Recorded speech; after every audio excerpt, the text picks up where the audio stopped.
You know how the right wing likes to say they don't support violence? How about this?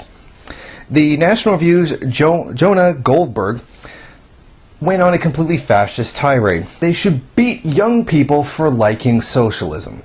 Here's exactly what he said. Personally, I think the voting age should be much higher, not lower. I think it was a mistake to lower it to 18, to be brutally honest.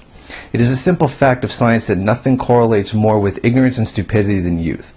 We're all born idiots, and we only get over that condition as we get less young. And there's this thing in our culture where, oh, young people are for it, so it must be special. No, the reason young people are for it is because they don't know better. That's why we call them young people. The fact that young people think socialism is better than capitalism, that's proof of what social scientists call their stupidity and their ignorance.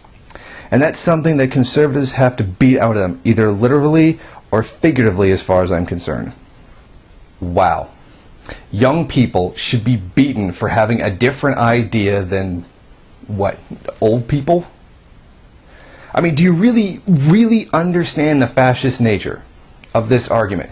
Have less people be able to vote and beat the ones that disagree with you.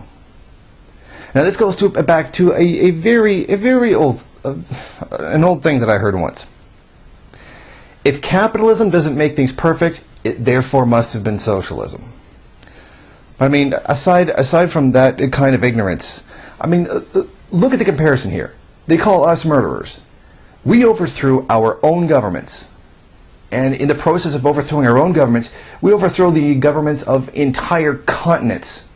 There's civil wars. There's been a few exceptions where it's been a foreign army that actually did it. But the greatest revolutions of all time, the Paris Commune, the revolution in China, the Bolshevik Revolution, the Cuban Revolution, this was all people overthrowing their own governments. And what do they have? What does the right-wing imperialists, the neocons, what do they have? Bombing half-starved countries for the benefit of the elite in their own country. They have Rand Paul supporters beating up women because they protested him. Yeah, I know you're going to deny that one, so there's going to be a link in the description to that story. That happened last year, and that one mysteriously everybody forgot about. And then we have now these conservatives advocating beating children, beating youth because they don't agree with them. Can you not see the totalitarian strain coming through these people? And the worst part is, they don't even know it. They're not even actually going to recognize that this is something that's wrong. There's going to be a few of them that are going to come up and say, yeah, this guy shouldn't have said that, that was wrong, he should apologize, blah, blah, blah. But they're actually going to agree with it. And the vast majority of conservatives are going to agree with it. I mean, this is way too far. They're advocating beating young people for not agreeing with them. Every generation has had different ideas than the generation that came before it.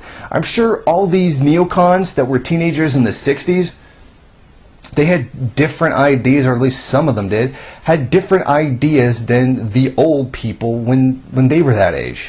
And I'm sure the old people then encouraged beating those kids as well. I mean, and they're going to do the same thing that they were probably protesting against, and the same thing that they were against at that age. Now, violence against youth, your own youth, for not agreeing with you is now a legitimate tactic.